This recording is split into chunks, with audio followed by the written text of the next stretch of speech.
Eu sou filósofo, casado, 2 filhos, professor, trabalho na mídia também, com jornalismo, opinativo, como se fala, colunas e tal, TV Cultura, taurino, ascendente leão, alguns acham que ajuda, outros não. Acho que é isso aí, muita coisa para dizer não. Pondé, você se considera um liberal conservador? E eu ouço muitas pessoas dizendo que o liberalismo e o conservadorismo, eles não são compatíveis. Uhum. Inclusive tem críticas do, infelizmente, falecido Roger Scruton sobre Sei. isso. E como é que você entende esse liberalismo conservador? Sim. Então, primeiro eu diria o seguinte, esse tipo de terminologia são terminologias muito técnicas e que não têm evidência semântica, como se diz, não tem clareza, e não tem clareza para ninguém. Uhum. Porque se você pegar, por exemplo, a chamada tradição liberal, é uma tradição que nasce no século XVII, identificada com um filósofo e médico muito famoso da época chamado John Locke, que estava preocupado com a matança entre protestantes na Grã-Bretanha da época. Uhum. E aí ele escreve cartas, conhecidas cartas sobre a tolerância, em que ele quer defender o que a gente chamaria hoje de direito da fé privada.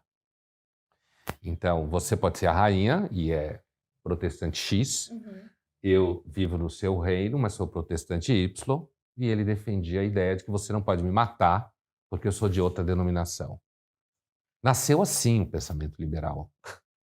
Uma discussão sobre liberdade privada, né? É claro que isso, no 18, se transforma numa discussão econômica, com Adam Smith, né? Por exemplo, figura super importante.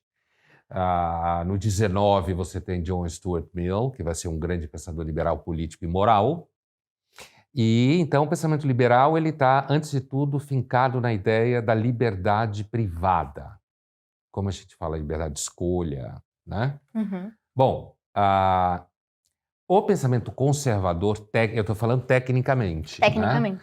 Isso significa que não cabe perguntas do tipo, Trump é conservador? O Bolsonaro é conservador? Porque aí é empobrecimento da conversa, né? Então, assim, o pensamento conservador, dito como tal, nasce de uma crítica à Revolução Francesa, de um autor inglês, britânico, que era meio irlandês, chamado Burke, né?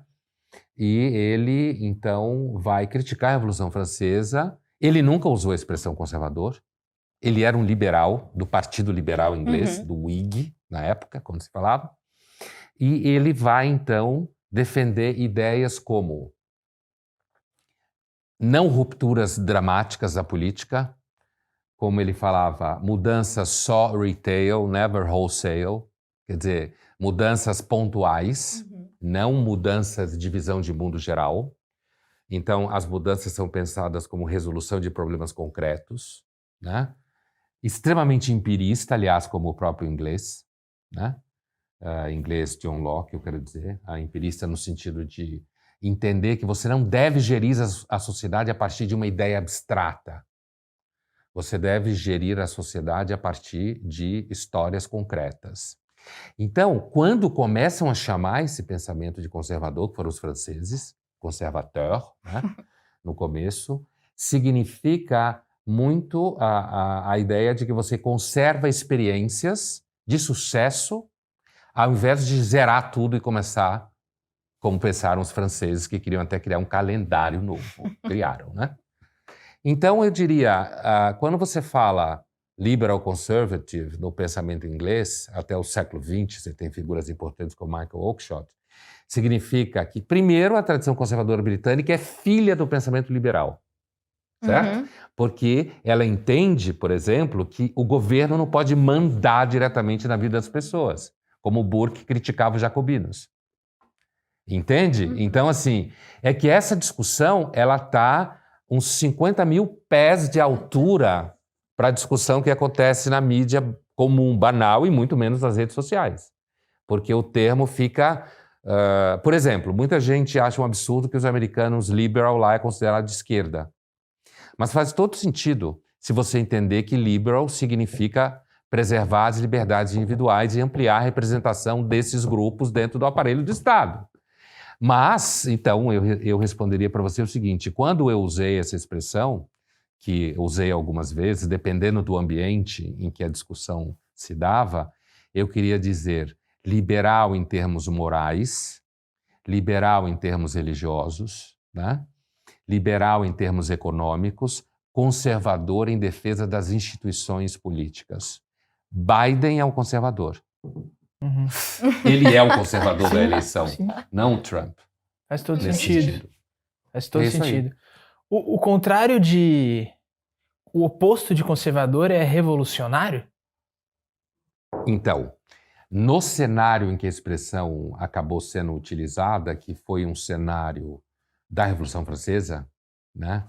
E o texto Reflexões sobre a Revolução na França, que é esse tal texto do Burke, a qual me referi, sim, naquele cenário, o conservateur era alguém que queria transformar o rei no empregado da burguesia, como na Inglaterra, certo? Tá. Não queria matar o rei, Tá. não queria criar um calendário novo, não queria destruir as instituições que existiam, mas sim fazer ajustes, o tal do retail, do varejo, não no atacado, né? E o contrário disso eram os jacobinos, certo? O contrário disso eram os caras que queriam virar a França de cabeça para baixo. De lá para cá, você é comum, por exemplo, o João Pereira Coutinho, um professor na Católica de Lisboa, colega meu da Folha, ele costuma dizer que a posição conservadora, que é uma posição cética, é muito louco isso. O conservador, tecnicamente falando, é alguém cético, que não acredita muito na razão, então acha que as pessoas devem ir com calma com as ideias que elas têm na cabeça. Uhum. E muito menos não deve esculhambar a história inteira e a sociedade inteira com uma ideia de um homem, de mundo que tem na cabeça, tá? O João Pereira Coutinho acha que o oposto ao conservador é tanto revolucionário quanto reacionário.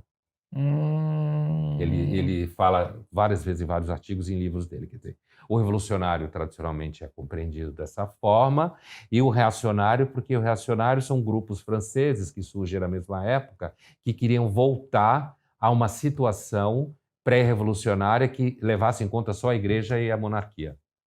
Então, o reacionário é o cara que o passado era acha que o passado é melhor. O revolucionário é aquele que... Isso de forma esquemática. O revolucionário é aquele que acha que sabe como o futuro deve ser, e o conservador, nesse horizonte, é alguém que sabe que ninguém sabe direito como as coisas devem ser, então a gente deve ir com calma com o santo. Entendi. Entendeu? Cada dia mais eu acho que eu sou conservador. Então, Olha só, nunca menino do imaginei que quebrando isso o fosse tabu. acontecer. Cuidado que essa expressão pode queimar seu filme. Exatamente. Mas quando a gente vai pra entender... Então, ó, de novo, que eu sou meio burro. Reaça meio que quer andar pra trás. Sim. Revolucionário quer andar pra frente num ritmo talvez mais acelerado do que... E acha que sabe tudo que vai acontecer. Tá. E o conservador tá... Não, vamos ver. Vamos andar, mas vamos entender melhor. Vamos ver devagar. o que existe que vale a pena, vamos ver o que tem que mudar. E é sempre mais difícil a discussão conservadora, tecnicamente falando. É sempre mais difícil. Porque ela é menos sonhadora, basicamente. E porque ela exige um repertório maior para se pensar a realidade. Como toda posição cética. Posição cética, ela compara teorias e diz que o que a gente chama em filosofia de atingir a hipoqué, suspende o juízo, não de ficar louco, Entendi. mas de ter certeza absoluta sobre as coisas. Não, então, agora que a gente chegou nesse elogio ao conservadorismo, eu preciso voltar para a parte que você falou que você não queria falar, que é Bolsonaro se diz conservador. Sim. E parece que ele não é. Tipo, o grupo de pensamento que circunda o bolsonarismo não é esse caminho do meio que a gente está chamando o conservadorismo. Não é desse... Não é, aí, semanticamente, estamos falando de coisas diferentes. A gente e ele. Sim. A primeira questão que a gente tem que levar em conta é a seguinte. Uma coisa é quando você está analisando a história de uma palavra e a história de um pensamento. Outra coisa é quando você vai para a realidade histórica em que o tempo passa, em que a sociedade se mexe. Então, assim, o Bolsonaro, quando ele foi eleito angariando grupos que naquele momento queriam tirar o PT do poder, por uma série de Total. razões, né? E grupos que acreditavam que ele iria investir numa política econômica mais liberal, coisa que não aconteceu. Ele nunca foi. O Bolsonaro não tem plataforma política, ele era centrão. Ele era um cara que foi catapultado por muita sorte num vazio e pelas redes sociais. O Bolsonaro não tem plano de governo nenhum, nunca teve. Né? Nunca imaginou que ia chegar lá dessa forma. Então, dentro do que eu estava descrevendo, é claro que ele não é conservador. Agora, se você pega a palavra conservador no sentido banal, certo? Então você acha que é assim, defende a família, certo? Por exemplo, vamos pegar um clichê, né? Defende a família é contra gay, por exemplo, né? Então, e acha que você tem que usar arma. Você pega essas 3 palavras e você tem a ideia de um sujeito provavelmente branco, grosso, estúpido, meio identificado com ele, com essa figura. E aí você pode chamar ele de conservador, no sentido de xingamento. Olha, você quer manter mulher no fogão, você acha que gay não pode casar, e ele fica identificado como conservador. Dentro daquilo que eu estava descrevendo, ele está mais perto de uma posição reacionária, tecnicamente falando. Mas aonde que você pode levar uma conversa como essa em redes sociais e no Twitter? Total. Jamais. Pondé, o que você acha hoje em dia do zeitgeist, ou espírito do tempo, hoje em dia? Qual que você acha que é esse espírito do tempo que a gente está vivendo hoje em dia? E eu ainda complemento com a pergunta, você acha que a esquerda ainda domina esse zeitgeist, se um dia ela dominou aqui no Brasil? Olha, primeiro a gente tem que levar em conta que essa ideia de espírito do tempo, apesar dos hegelianos pensarem como uma coisa histórica geral, é muito localizada, né? Eu acho que o espírito do tempo, sei lá, numa cidade interior de um país muçulmano não é idêntico ao espírito do tempo no Jardim Boa Sava, né? Ou mesmo no Brasil de pessoas que leem, que são mais informadas, não é exatamente o mesmo. Mas fazendo essa introdução, acho metodológica de alguma forma, assim, eu acho que o espírito do tempo hoje, grosso modo, ele é um espírito de marketing, né? Propaganda, o tempo inteiro de si mesmo, do que faz. Não só o político, de todo mundo. De todo mundo, não só o político, de todo mundo, né? É tudo virando marketing. Acho que o marketing é o grande narrador da nossa época. Então, e isso se manifesta no fato de que, por exemplo, imagina uma pessoa hoje, imagina que é uma pessoa, sei lá, um médico, um advogado, um psicólogo, sei lá, e essa pessoa dá aula, então vem um grupo X, o grupo X eu quero dizer uma instituição X qualquer, que tem lá a sua lista de seguidores, né, nas suas redes sociais, e vira para você e fala, Gabriela, você quer dar uma aula sobre a sua experiência como alguém que começou a ser criticada nas redes sociais, né? E a gente vai propor uma parceria, tá? Você vai dar um curso, sei lá, 2, 3 aulas. E você não vai receber. Por quê? Porque a pessoa vai te pagar em redes sociais. Vai te pagar no fato que vai te expor e aumentar a sua visibilidade. Isso é marketing. O marketing digital, redes sociais é marketing o tempo inteiro. É todo mundo se vendendo o tempo todo. Então, aquilo que a mídia oficial sempre praticou, quando não contrata pessoas, uma coisa é quando você é contratado, outra coisa é quando você é convidado a falar num programa X. Quando você é convidado a falar num programa X, então, o que a mídia pagava para você? O fato que você ia falar no jornal, na televisão. Um monte de gente escreve em jornal importante, como Folha e Estadão, não ganha nada. Escreve um artigo X, não ganha nada. Né? Para ganhar portfólio. Ou se o jornal convida você para dar uma opinião, não que você é contratado pelo jornal, você ganha simbolicamente. Sei lá, 200 pau, 200 reais, 150, 300. Isso está bem pago. Né? Mas o que a mídia está te dando? Você escreveu na Folha, você escreveu no Estado, você saiu na televisão. Isso agora se transformou em escala universal.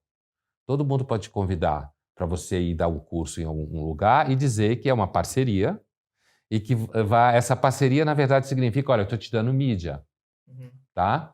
A minha plataforma você vai poder usar, nós vamos divulgar seu curso. Então, grana, zero. Certo? Então, aquilo que era praticado pela mídia oficial agora é praticado em larga escala por todo mundo. Todo mundo é mídia, como se fala em escola de comunicação. Todo mundo é emissor agora. Eu estou dizendo isso para dar um exemplo material do que significa dizer que o marketing é o espírito do tempo. Todo mundo só quer se vender. E os jovens mesmo têm que começar a se vender muito cedo. Então, o jovem vive nas redes sociais. É porque ele vai viver, inclusive financeiramente, em grande parte disso. Certo? Então, eu diria que eu acho que o grande espírito do tempo hoje é o marketing. São as narrativas de marketing, né? É você vender estilos de comportamento e acreditar que você, de fato, tem uma personalidade quando, na realidade, você só tem um estilo. Você vende um estilo de vida e, às vezes, que nem é real. Exatamente. É muito doido. E você acha que isso tende a se estender no tempo? Porque eu entendia que antes o que importava era você pagar. Hoje não é mais ou menos, não é assim. Né? Não me importa se você é de direita ou de esquerda, o importante é que você continue pagando a fatura. Em termos políticos, que é a segunda parte da tua pergunta, assim, perguntou se eu acho que a esquerda ainda domina o cenário. Acho que, veja, a esquerda hoje ela é muito uma esquerda herdada da esquerda francesa após maio de 68, que foi para os Estados Unidos, colonizou as universidades dos meninos ricos, né? E virou uma coisa basicamente ou de médico que trabalha com medicina social, ou psicologia social, ou ciências sociais, filosofia, sei lá, essas coisas assim. E comunicação, então a esquerda virou um assunto de meninos e meninas de classe média alta, né? E bastante dissociado da realidade de quem normalmente... Eu vou contar para vocês uma história. Uma vez, esses meninos vão... Se ouvirem aqui o nosso podcast, vocês vão lembrar. Uma vez eu escrevi uma coluna, isso já tem, acho que não tem 5 anos. Foi em 18. Eu lembro que foi em 18, porque eu participei de um evento na Cultura de Iguatemi, o Eugênio Butti, né? E o Michel Schlesinger, o rabino, e esse evento foi meio em cima da eleição de 18, do Bolsonaro, um pouco antes. Eu lembro que isso apareceu na mesa. Foi numa segunda-feira, e naquela segunda-feira eu tinha escrito uma coluna, como toda segunda-feira, na Folha, e era uma coluna em que eu fazia uma crítica do metrô paulista. Era uma coluna irônica, em que eu dizia, não espere nada da linha verde, porque a linha verde só vem gente querendo mudar o mundo com sua horta orgânica na varanda, certo?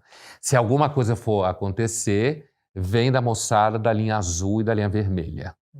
Por quê? Porque é o povo profundo, que sabe muito bem que o fato de você ter uma bike que custou $12.000 não faz de você um revolucionário, certo?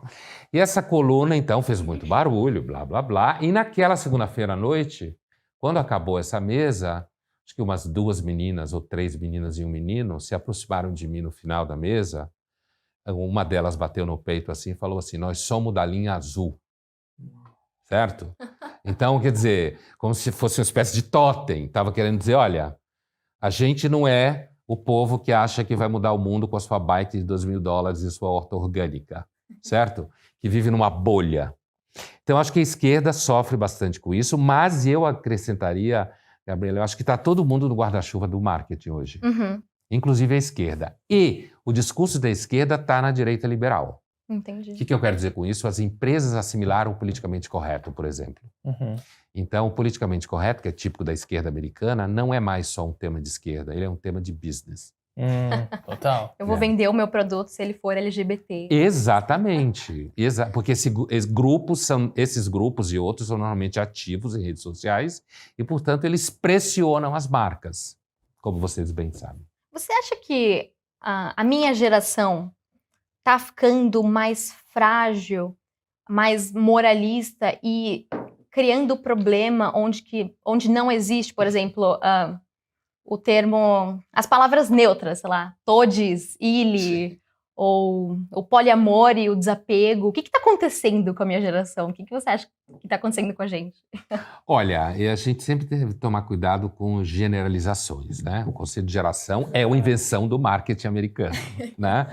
com a história do baby boomers e não sei o quê, identificação de segmentação de consumo, objeto aspiracional, não sei o quê, e acabou virando o conceito da psicologia, da sociologia, mas nasceu no marketing. Então a gente deve lembrar que nasceu com a preocupação de você identificar grupos por idade e perfis de consumo, né? Para, inclusive, identificar como que você poderia oferecer um produto para alguém que quer e não sabe o que quer, mas daqui 2 anos vai ter o produto, né? Que era a função do marqueteiro alguns anos atrás. Hoje não é mais isso, porque 2 anos já aconteceu o mundo todo em 2 anos, né? Eu lembro disso para dizer que o conceito de geração está muito ligado a práticas de consumo. E a sua geração, a minha, ou sei lá, de quem for, também, né? E hoje não é à toa que o conceito de geração está muito associado ao consumo de redes sociais, celulares e toda essa história aí, como a gente sabe. Eu acho essa história de gêneros neutros especialmente idiota, né? Não levo a sério, né?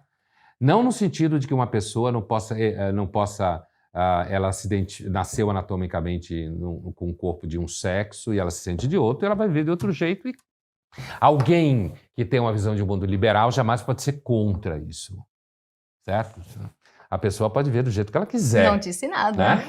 A pessoa pode viver do jeito que ela quiser, né? Agora, outra coisa é você pegar e torcer toda uma linguagem em transformar isso numa questão e começar, por exemplo, eu escrevi uma coluna, sei lá, no ano passado, meados do ano passado, ou no segundo semestre, não lembro mais, em que eu discutia esse tema de novo, né? Há muitos anos atrás eu escrevi uma que era vadias com A e vadias com arroba. E eu dizia que as vadias com A eram verdadeiras vadias, e as vadias com arroba eram puritanas, né? Porque teve uma época que era arroba. Eu lembro que era arroba, depois foi para X. Então, agora está no E, queridos alunos. Eu acho isso tudo muito idiota. É essa a câmera? Qualquer uma. Qualquer uma, hein? Eu acho isso muito bobo, tá? Acho que isso ocupa um espaço de questões que tem a ver, inclusive, com desigualdade social, violência, das pautas de esquerda, eu estou falando especificamente, né? Ou questões como o fato que todo mundo vira mercadoria, o marketing narrando a vida, que é um escândalo. E você acaba não discutindo isso, entrando num debate sobre nome. Assim, se você tem um aluno que se identifica com outro sexo, com outro gênero e muda o nome dele, use o nome que ele quer que use. Né? Também não acho que vale a pena entrar num corpo a corpo e dizer, não, você tem que se chamar X e não Y. Tá? Agora, quando se pergunta o que acontece com a sua geração, assim, olha, tem muita literatura específica de sociólogo, psicólogo, infelizmente em português muito pouca coisa ainda, analisando esse fenômeno geracional, né, em universidades e escolas. E eu dou aula de graduação há quase 25 anos. Então, eu tenho uma experiência de chão de sala de aula, como a gente fala. E não há dúvida que os alunos, muitos alunos, é claro que não é generalizado, hoje têm muito mais dificuldade com prova oral do que tinha antes. Muito mais ansioso. Estou dando um exemplo que eu conheço, né? Mais ansioso, tem mais dificuldade de enfrentar, você tem uma psicologização grande, o culto da vulnerabilidade, que já vem sendo descrito, no mínimo, desde 1979, em literatura especializada, então não é a sua geração, certo? O crescimento da vulnerabilidade como culto, né, nas pessoas, a ideia de que a criança é um ser extremamente frágil, né? Os pais helicópteros, como os americanos falam, ficam hovering em cima dos filhos, né, superprotetores. Isso é um fenômeno que é crescente. Então, você tem produzido jovens que não conseguem lidar com contradições. Então, para você discutir temas agudos hoje em sala de aula, é um risco. É um risco porque, primeiro, isso... uma coisa muito interessante de lembrar é o seguinte, hoje não é só o professor ou a professora, ou seja lá quem estiver falando num ambiente em que tem uma pessoa transmitindo conteúdo, mesmo que não seja universidade ou escola, o risco hoje não é só de quem está emitindo o conteúdo, o risco é dos alunos que estão lá dentro, porque você nunca sabe quem está gravando. Então, os alunos têm medo dos próprios colegas. Eu já tive em sala de aula situação de colega que gravou fala de colega e deu pau nisso daí, certo? Do que a colega estava falando, não eu. né? Então, assim, então você tem hoje uma situação em que as pessoas têm muito medo. E o jovem tem vocação a ser rígido por natureza. É o contrário do que o marketing fala. Tem pouca experiência de vida, principalmente aqueles de classe média para cima sofreram pouco, no geral. Não foram expostos a muitos fracassos. Você só ganha jogo de cintura quando se dá errado em algumas coisas, né? Então, a ideia de que o jovem seja mais tolerante é um engodo clássico, é o contrário. Você tende a ser mais tolerante quando você descobre que na sua vida você fez muita merda. Você meteu os pés pela mão, sacaneou muita gente, achando que não estava sacaneando, esse é o mais legal, né? Então, assim, eu acho que tem o jovem, ele acabou virando um produto desde os anos 60, portanto não é a geração de vocês. A minha já foi um produto. Foi virando um produto, né? E quando você vai na literatura russa, você descobre que essa discussão já aconteceu no 19 na Rússia, sobre jovens, né? Livro Pais e Filhos do Turgenev. Porque o jovem nasceu com a modernidade. A ideia daquele que conhece mais, que está em dia com a técnica, em dia com a ciência, e quem nasceu antes não sabe nada. Então esse processo se repete. Isso que a tua geração faz hoje, a minha geração já fazia em relação à anterior, só que está ficando pior. Está ficando pior, cada vez pior, que tem a ver com o avanço do capitalismo e do marketing. Está ficando pior. E esse pior chega, inclusive, no fato do poliamor que você diz, por exemplo. O poliamor nada mais é do que um discurso muito antigo de alguém que gosta de pegar muitas pessoas, né? E só que o poliamor está embutido a ideia de que eu sou assim porque eu sou mais evoluído. Essa é a mentira. Eu sou assim porque eu sou mais promíscuo, né? Melhor ainda se eu pegar uma parceira que aceitar a ideia mesmo que ela não goste, certo? Eu tive uma residente no MIS alguns anos atrás que fez um documentário sobre isso bem interessante, né? E eu lembro de um casal especificamente, que era um casal gay de meninos, e claramente um era a favor do poliamor e o outro não. E o outro estava claramente numa situação um pouco delicada e difícil. Então, eu não acredito no discurso poliamorista. Eu acredito que tem pessoas que podem ter relações abertas. Sempre teve. As pessoas eram, inclusive, muito mais promíscuas no passado do que hoje em dia. Hoje em dia se fala mais. Certo? Se vende mais, aí se vende tá aí mais. o marketing. O poliamor, eu acho que é um discurso... O falso do poliamor é querer embutir a ideia de que você é evoluído, por isso você é poliamorista. Que é típico de uma falsidade muito comum hoje. Todo mundo se acha evoluído. Queria voltar um pouco mais para uma coisa pessoal, assim, que é, antes de vir para cá, não, desde do podcast, assim, quando começou, eu fico me perguntando, e aí você falou o lance de que a gente tá sempre se vendendo e querendo aparecer e tal, mas por que eu vou fazer isso? Por que eu acho legal? Eu tenho meus motivos pessoais, pô, eu não ia estar falando com você, muito provavelmente, não ia conhecer quem eu conheci falando, nem quem eu vou conhecer e tal. Óbvio que isso é inegável, é verdade. Mas tem um lado, não sei se é ego o nome também, que é muito importante, essa venda. O que você estava falando da gente estar constantemente se vendendo, estava quase que explicando aqui, ó. Era quase um retrato do que a gente está fazendo aqui agora. Sim, é marketing. Você acha, então, o que a gente... Eu, a Gabi, você, o que a gente está fazendo aqui agora é marketing próprio? Não só, é também, né? A diferença é quando você faz o marketing do hotel em que você está, das férias que você tem, da pizza que você come. Aí a gente é certo? mídia. Aí você está fazendo marketing de si mesmo. O que a gente está fazendo aqui, a gente está fazendo uma discussão de conteúdo. A gente não está fazendo a exposição de 3 celebridades que são celebridades porque simplesmente têm o hábito de se vestir de um jeito, certo?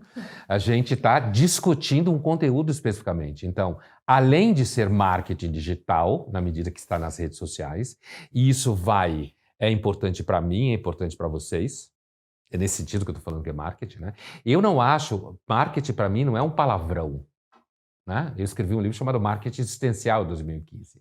Não acho um palavrão. O que eu acho é que a gente tem que prestar mais atenção a sério no marketing e também não achar que ele não é perigoso quando ele adentra áreas que não devia estar, como fazer marketing de criança, fazer marketing de educação, não perceber que a política é cada vez marketing. Isso é uma discussão outra, né? Que eu estava falando no começo. Agora, aqui, por exemplo, você e nós todos aqui, nós estamos discutindo um conteúdo E nesse sentido, a gente está lidando com conteúdo de mídia. É que é tudo junto e misturado. Entendi. Tá tudo junto e misturado. Entendi. Entendeu? E tem um outro ponto ligado a isso, assim, que eu sempre me perguntei. No meu trabalho no Quebrando Tabu, não sei se você conhece, é um canal de direitos humanos, etc. Onde Tem a ver com o documentário Quebrando é uma Tabu? Que foi consequência do feito. documentário, eu basicamente. discuti o documentário quando ele saiu. E aí, eu nunca parei, não é minha cara, eu não tô lá mais, mas no meu tempo lá, às vezes eu ia dormir, eu ficava, cara, eu não quero mais dar opinião sobre as coisas, não aguento mais ter que dar opinião e falar, isso está As pessoas acontecendo. estão pedindo Eu o tempo simplesmente queria inteiro. ficar, não quero, tipo, não preciso falar tanto. E o que nos faz, quase num ponto de vista, assim, psicológico, assim, por que a gente tem que dar tanta opinião? Por exemplo, grande parte, eu posso estar total enganado, grande parte do seu trabalho é falar o que você acha das coisas. No jornal, na faculdade, aqui, no jornal da TV, no jornal escrito. Tipo, diariamente você... O que te faz... Nisso. O que te faz... não sei se isso vai soar mal, mas não é de jeito da intenção. O que te faz achar que você tem tanto a acrescentar ao mundo, que você tá sempre falando e tal? Isso você, eu, o tuiteiro que tá lá o dia inteiro dando opinião... Uhum. Por que a gente acha que a gente é tão... Nossa opinião vale tanto, assim? Primeiro porque a gente é uma espécie falante, né? Nós somos uma espécie que fala.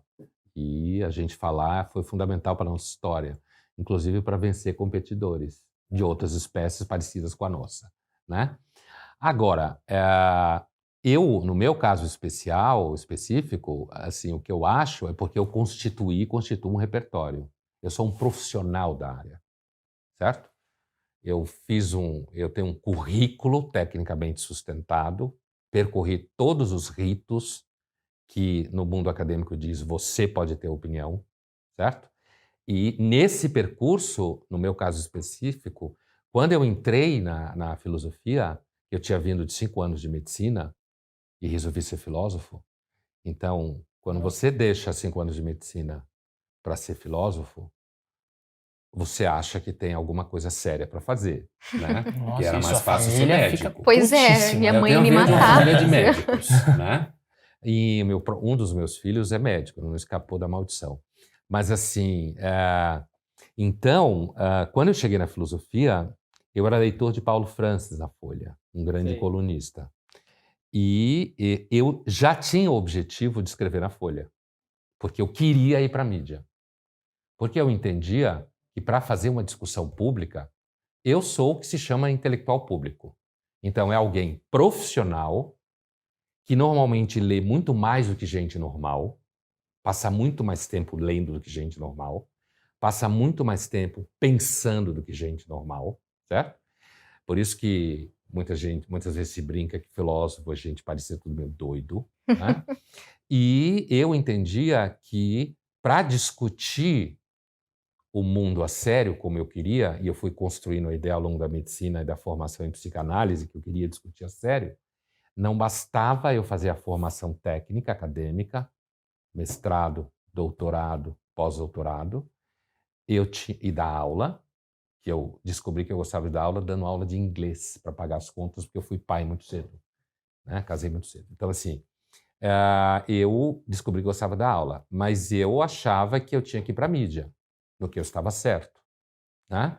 E por quê? Porque a ágora pública de Atenas, onde a democracia aconteceu, onde a filosofia foi criada, era um espaço público. Esse espaço público é a mídia, né? Escola também é mídia, mas a mídia profissional, eu quero dizer.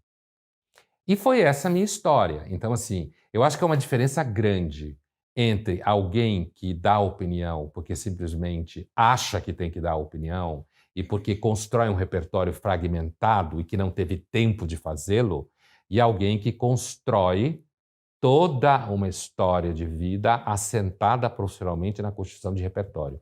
E isso aparece na hora que você vai para o debate público. Entendi. No sentido de que alguém te faz uma pergunta e você vai responder, vou usar um clichê aqui, você vai responder, por exemplo, em política, sei lá. junto com Platão, com Aristóteles, com Tocqueville, com John Stuart Mill, com Locke, com Marx. Entendeu? Entendi. Porque você tem esse repertório organizado em você. Agora, sem dúvida nenhuma, quando você fala essa coisa da opinião, eu entendo o que você está falando, inclusive do ponto de vista de alguém que construiu uma vida profissional e continua nela cada vez mais fazendo isso. Eu entendo perfeitamente o que você diz e às vezes eu também falo isso. Hoje eu não quero dar opinião sobre nada, né? E eu quero ficar calado, né? Inclusive, esse ano eu botei como objetivo economizar voz. A Camila sabe disso. Economizar voz, não só ideias. Tá. Porque, inclusive, às vezes as ideias não precisam de voz. Você escreve. Uhum. Você escreve, né? Ou lê o tempo inteiro. A gente lê o tempo todo, né? Assim, uma coisa que não dá para ser um intelectual público se você não lê o tempo todo. E não pode ler só 3 frases, né? Você tem que gostar desse negócio. Mas, às vezes, eu concordo com você. Eu acho que também tem uma coisa assim... você tem aquelas áreas em que você domina, né? À medida que quanto mais você lê, quanto mais você domina áreas, mais áreas você domina, porque os conhecimentos e saberes estão interrelacionados. Uhum. Ainda mais quando você está falando com uma sociedade como essa, gigantesca, complexa, ambivalente. Mas existe uma tagarelice gigantesca que foi identificada já por Tocqueville em 1831, quando ele viaja para os Estados Unidos, né? E quando ele publica a viagem dele dos Estados Unidos, o primeiro volume, em que ele começa a publicar em 31, 32, 34, 35, ele vai publicando o chamado Democracia na América, né? É um livro gigantesco, em que ele viaja para os Estados Unidos e 30 e 31, fica 9 meses. É um diário de bordo, a gente chamaria hoje. Uhum. E o Tocqueville, então, tinha 25 anos na época, e uma das coisas que ele observa na democracia americana, que ele diz é bavardeuse, é tagarela. Todo mundo fala o tempo todo. Imagina se ele vivesse hoje. Entra no Twitter. Pois é. É isso, mas é bizarro ouvindo você falar, é exatamente o oposto. É isso que me incomoda. É o excesso de tagarelice achando que sabe do que tá falando. Isso é a parte que mais me incomoda. Mas isso é um fato. É Isso- perigoso. Porque assim, eu acho que não sou contra de jeito nenhum falar o que você fala lá, desde que você tenha consciência de que talvez você esteja errado. E tudo E que bem. você tem que estudar para fazer E que você isso. tem que estudar. E mesmo se você não está disposto a estudar, tudo bem, dá a sua opinião, mas sem achar que você É o maioral. Porque é isso, no Twitter, tô usando o Twitter de exemplo, mas no debate online é um monte de gente que não faz a menor ideia do que tá falando, ou sabe 10% do que tem para falar, Emitindo opiniões. se levando muito a sério. Acho que no fim, esse é um grande problema da discussão, assim. É um monte de gente que se leva muito a sério, sendo que não tem bagagem nenhuma para nada. Então, assim, falta fatos, né? Sim, falta estudo, dados, referência. E é uma rede social, né? A pessoa está lá xingando alguém e está fazendo relações. Fazendo amigos, inimigos. Imagina alguém que, por exemplo, não faz nada de significativo na vida, fica com o celular na mão xingando gente no Twitter.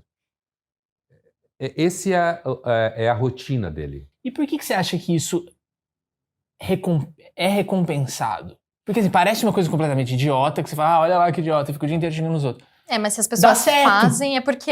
Tem gente que fica rica disso e Ah, tal. sim, e fica tal. certeza, pode ser ganhar recompensado. Qual que é o... Mas eu estava pensando em recompensado antes de ganhar dinheiro. Porque quando você ganha dinheiro, você vira um monstro gigantesco nas redes e tal, e você, de repente, ganha dinheiro. A recompensa é profissional, né? Assim, no sentido de que... Mas eu estava pensando qual é a recompensa antes, que a maior parte das pessoas não ganha dinheiro com isso. Né?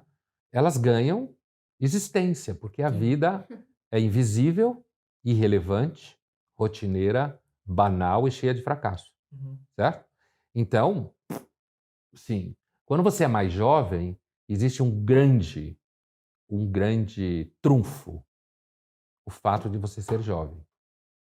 Né? Então, alguém que é muito louco aos 18 é muito louco e descolado. Alguém que está muito louco aos 69, 72, só deu errado. Fudeu.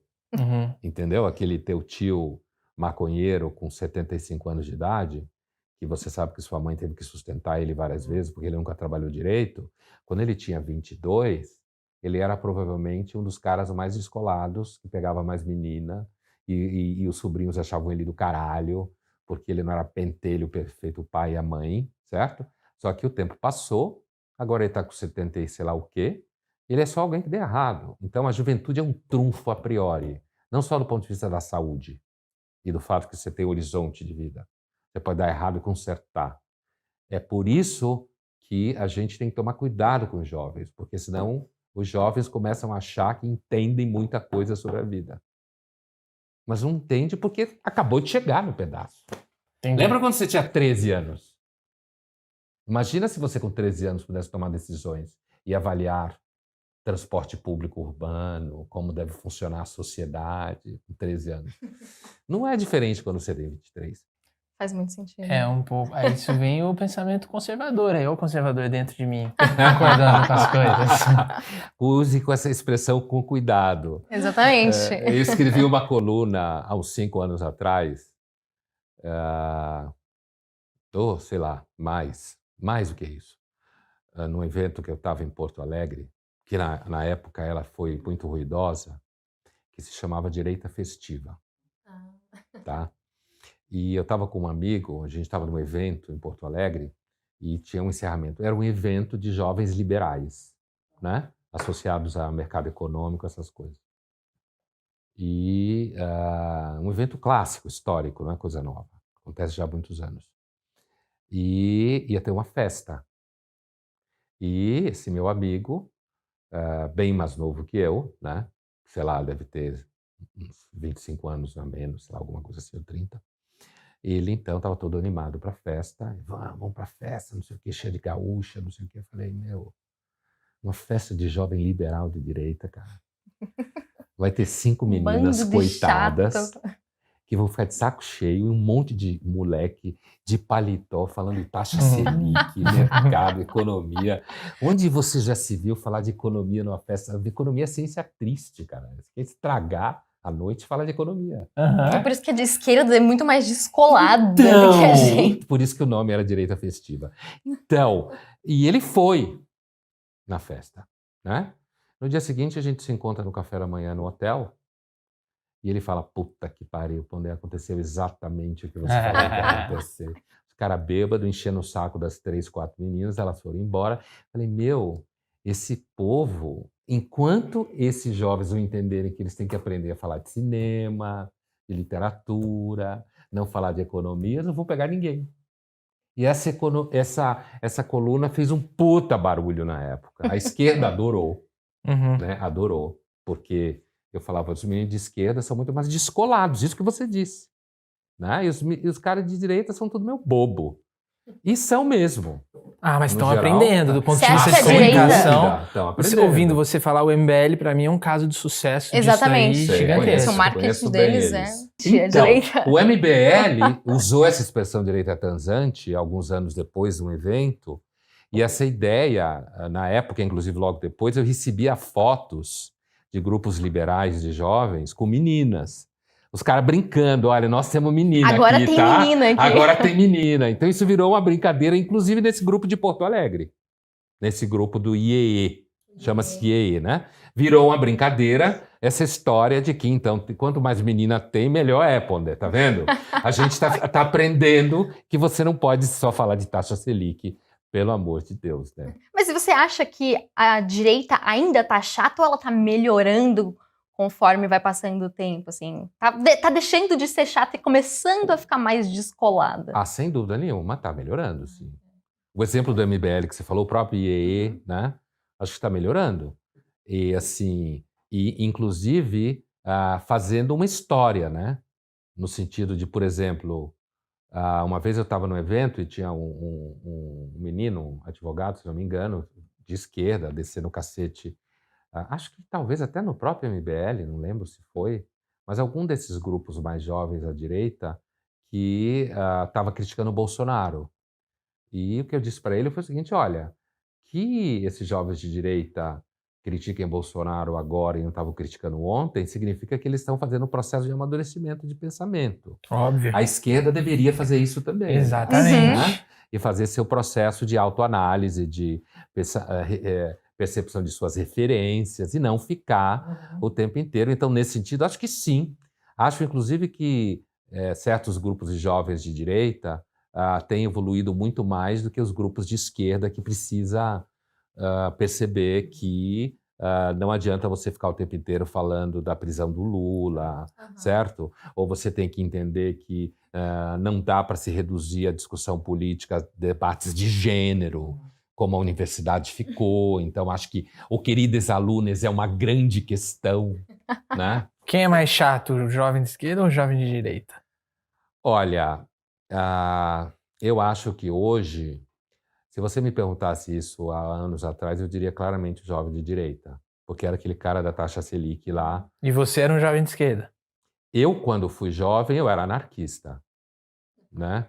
Então, eu nunca fui comunista, nunca fui socialista, eu era, na verdade, anarquista. Eu achava que não tinha que ter governo. Anarquista. Anarquista, anarcocapitalista? Não, na época não se falava em anarcocapitalista, só em anarquista. Então, eu pensei, eu era um moleque, né? Então, é claro que o anarquismo não funciona, né? Você precisa ter formas de regulação da vida, sim. Mas eu era anarquista porque eu achava que a União Soviética era autoritária, aquelas coisas de sempre, né?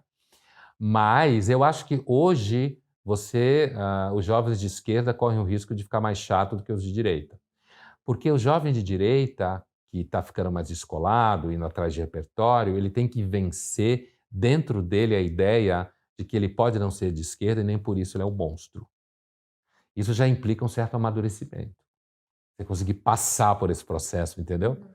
E principalmente quando nas relações, né? Porque, como a gente estava brincando, é muito difícil.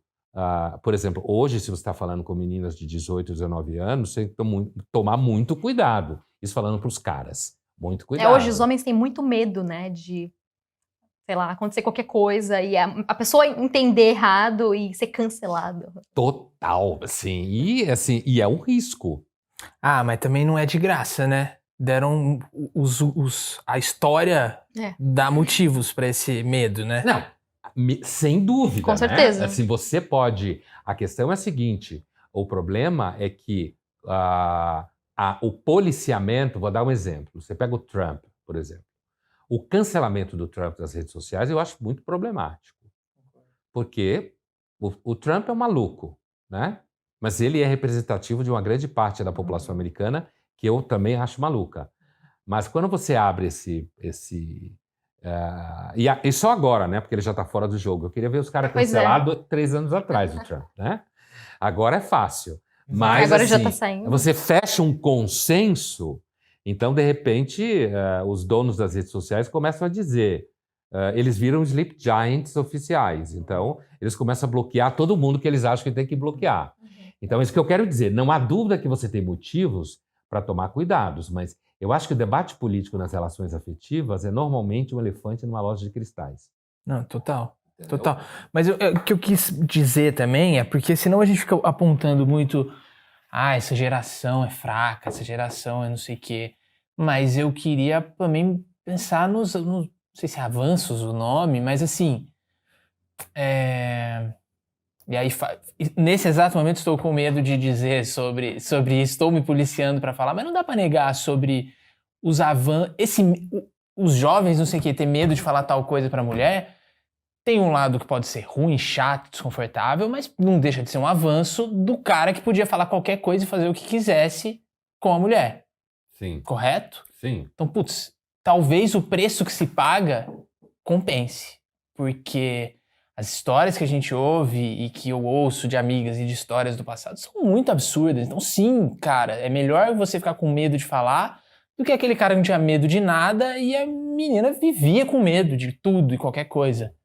Então, tem um lado positivo bastante considerável que eu acho que não vira pauta. E aí a gente gosta tanto de criticar o pronome neutro, e que existe a galera do pronome neutro que fica brigando pelo pronome neutro, mas eu acho que o pronome neutro ele vira quase que um boi de piranha, que pouca gente defende essa porra.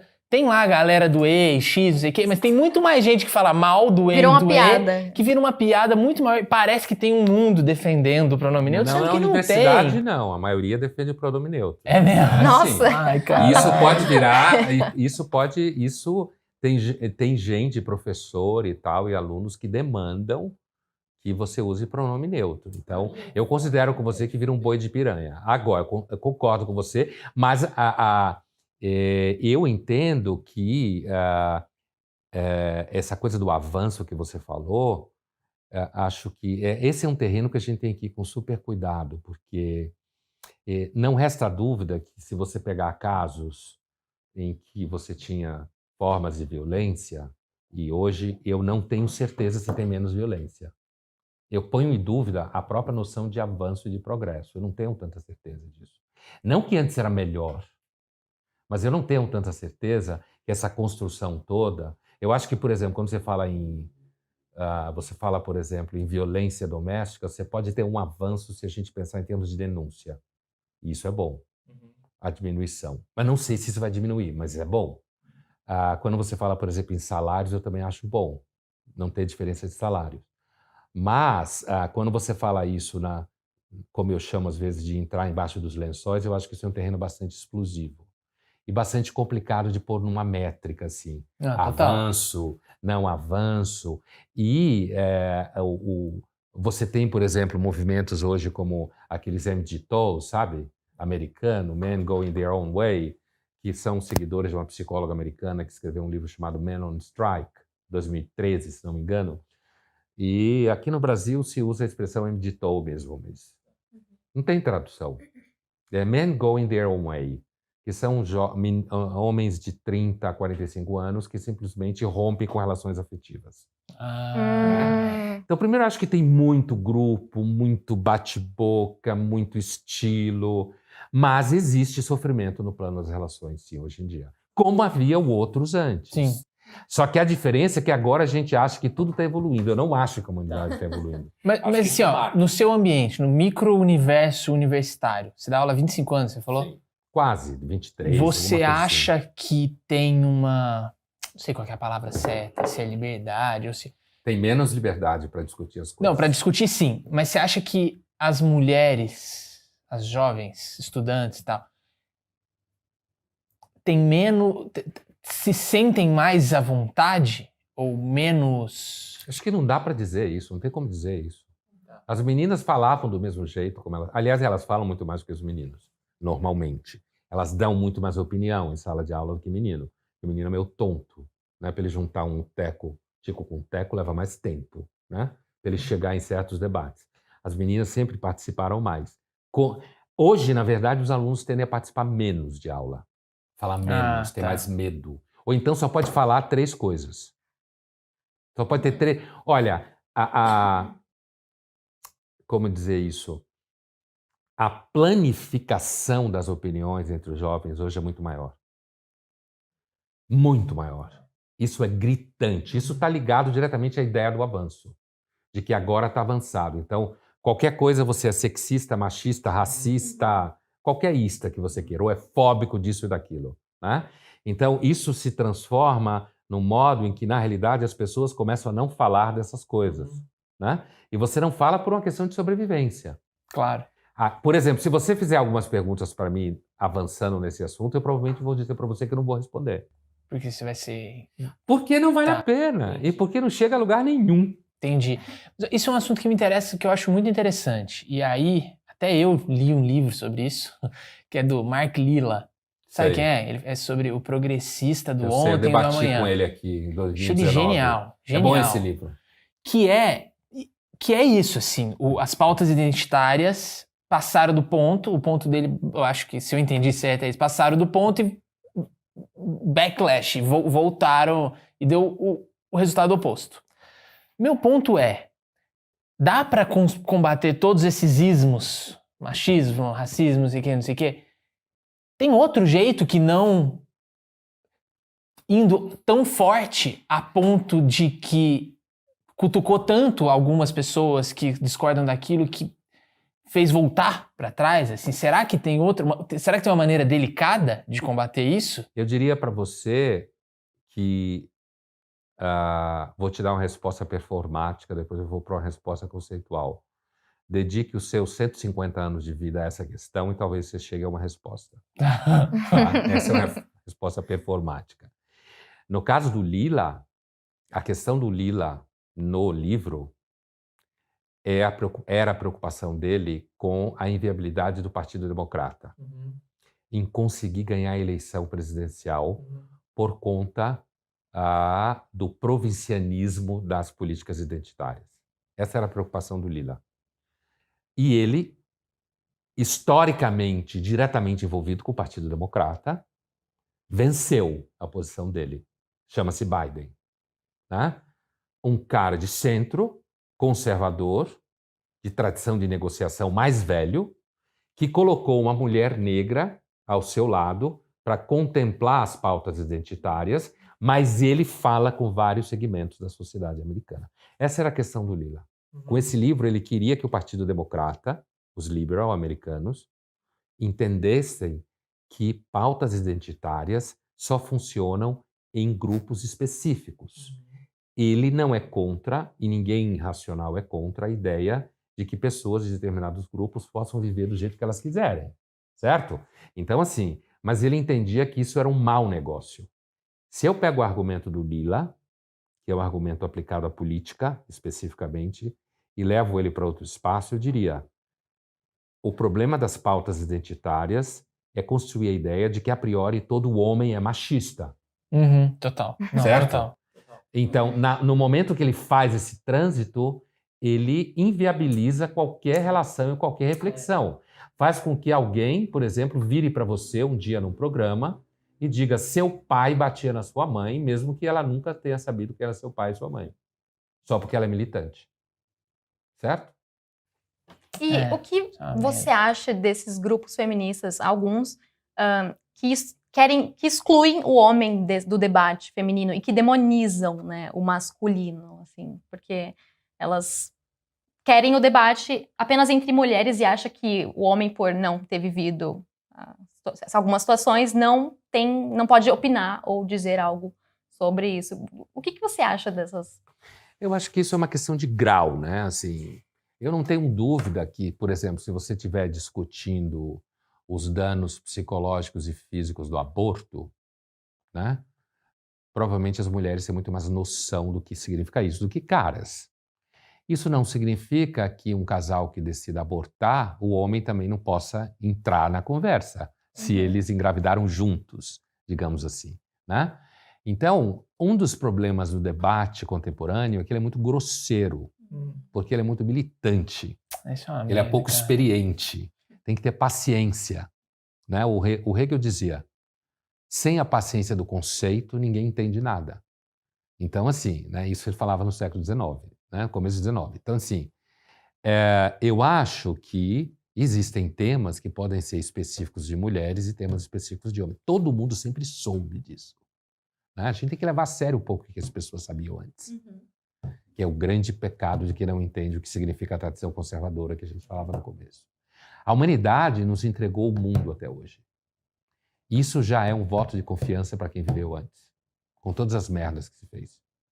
A gente pode não entregar a humanidade para ninguém. A gente pode fazer merdas muito piores do que se fez até hoje. Né? Essa ideia de que a gente vai fazer o mundo sem guerras e sem poluição e sem blá blá blá, isso é conversa de gente de 16 anos, né? Que acha que consegue resolver todas essas questões aí. Mas voltando à tua questão, eu acho que, no geral, no debate político, no debate de comportamento, no debate de problemas morais e tal, é uma perda. Por quê? Porque homens e mulheres sempre viveram juntos, a humanidade é dividida entre homens e mulheres, e algumas variáveis que a gente pode pensar, né? Mas no grosso da população e da história sempre foi assim, né? E quando eu digo homens e mulheres, não estou discutindo orientação sexual, né? Estou falando de dois tipos de corpos, né? Então, assim, nesse sentido, portanto, quando você exclui, entendendo que o homem então não pode participar, porque o homem a priori que entra pelas pautas identitárias, né? Uhum. Vocês gostam disso? Tem um americano chamado Bruce Bauer, Bauer com A, B-A-W-E-R. É um americano, professor de literatura inglesa na Universidade de Oslo, se não me engano. Casou com um norueguês, ele tem esse capital simbólico, né? Ele é gay e ele escreve muito sobre antes do Lila, bem antes. Ele tem um livro muito bom chamado Victims' Revolution, sem tradução em português, e ele discute essas pautas identitárias no mundo acadêmico. Então, assim, quando então, uma mulher branca heterossexual, a teoria da interseccionalidade que a gente fala, a mulher branca heterossexual, ela é opressora porque é branca heterossexual, sabe esse cálculo interseccional, né? Então, a mulher branca heterossexual, ela só é menos opressora do que o homem branco heterossexual. Então, você começa a fazer uma espécie de Excel, certo? E aí você chega a teorias que são teorias, a chamada teoria da interseccionalidade, então você tem que procurar intersecções de vítimas de opressão. É claro que existe opressão no mundo, mas quando você transforma isso numa matemática, você acaba travando uma série de relações. E eu acho uma perda. Sem dúvida. Eu acho uma perda você só discutir coisas entre homens, é claro. Tem assuntos, normalmente assuntos de sacanagem, que se só discute entre homens, né? E também mulheres, entre mulheres. Mas é uma perda. Você perde pontos de vista. E isso não é retórica, você de fato perde. Ouvindo isso, o que é... Eu sempre volto que o problema está sempre no... Esqueci a palavra. Quando você vai muito ao ponto do negócio, como é que chama? Extremo. Ao extremo. Todas essas discussões que a gente tem, se elas não fossem extremadas, cabia na discussão. Então, até isso que você perguntou, pô, todo homem é não sei o quê, toda mulher é não sei o quê. Cabe dentro desse... o homem tem a cultura masculina, puxa para que o homem seja mais essa crítica que fazem. Eu acho que quando boto todo homem é não sei o quê, que vira o problema. Você concorda com isso? Entendo o que você está falando. Eu acho que sim. E o problema é que a conversa normalmente é muito liderada cada vez mais por gente que tem pouca experiência de vida. Completamente. E que tem E aí, vocação ao extremo. Isso, exatamente. E a crítica vem no mesmo lado. Se alguém fala todo homem é não sei o quê, e a crítica fala, nossa, como você fala que todo homem... Aí vira o exato oposto. Então tem uma galera que defende que todo homem é não sei o quê, e a outra galera que defende que toda mulher que fala que todo homem é não sei o quê é uma não sei o quê. E aí, cara, não sai do lugar. E a gente volta... Não há dúvida que sempre existiram homens que achavam que mulher era menos do que homem. Isso está na literatura, né? Não dá para dizer que não tem isso. E homem grosseiro, eu sei lá. Eu acho que, infelizmente, a gente começou a achar que não precisa de educação doméstica, basta militância política. Porque algumas pessoas aprendem, falando em relação meninos em relação a meninas, que você não deve achar que as meninas são menos do que os meninos, certo? E que você não pode tratar a menina assim, assado. Nesse caso específico. No fim, eu acho que as pautas causam... A discussão leva as coisas tão para mais longe, quando era meio que, entre aspas, só isso que é o que está querendo ser dito. Por exemplo, o meu trabalho tem muito disso, eu trabalhei muito com pautas identitárias. E no fim das contas é um lance meio que de bom senso, do meu ponto de vista. Homem e mulher, você aqui não dá pra ficar falando que ela não pode fazer tal coisa porque não pode, beleza? Vamos lá? Você que acha que gay não pode casar, deixa o cara, tá? É tão básico, né? E aí fode tudo, porque aí eu viro o esquerdista radical, não sei o quê, porque eu tô tentando falar isso, mas todo mundo fala isso daquele jeito radical. Então se eu tento entrar na conversa por aqui, automaticamente eu já viro radical. E aí, cara, que loucura. Que merda. Tem que ter paciência. Tem que ter muita paciência. O próprio Biden falou no dia da eleição, que ele já estava parecendo que ia vencer, ele falou, a democracia, às vezes, demanda de nós paciência, porque ela é messy, ele falou. Bagunçada, confusa, né? E não só a democracia. A paciência é uma grande virtude, e normalmente não se tem hoje, porque você hoje tem que dar certo até os 30. Você não fudeu. Uma pressão. Então é difícil. É isso. Pondé, da minha parte, para encerrar, eu queria te perguntar quem você acha que vale a pena ser lido no Brasil hoje? Você fala de quem escreve em jornal, quem escreve Também, livro. livro. Olha, Tuiteiro, o melhor tuiteiro do eu não tenho a Brasil. mínima ideia, não tenho a mínima ideia, porque como quem me segue sabe, eu não vou nas redes sociais, né? Então não sei. Eu tenho, mas é profissionalizada, né? Pela DOCA. Mas assim, eu diria que continua sendo legal ler Machado de Assis, Nelson Rodrigues é fundamental. Nelson Rodrigues. Fundamental. Paulo Francis é fundamental, né? Agora, ao mesmo tempo, Gilberto Freire é muito bom. Casa Grande Senzala é um show de bola, tá? Também acho que é importante. Por isso estou falando de gente morta, né?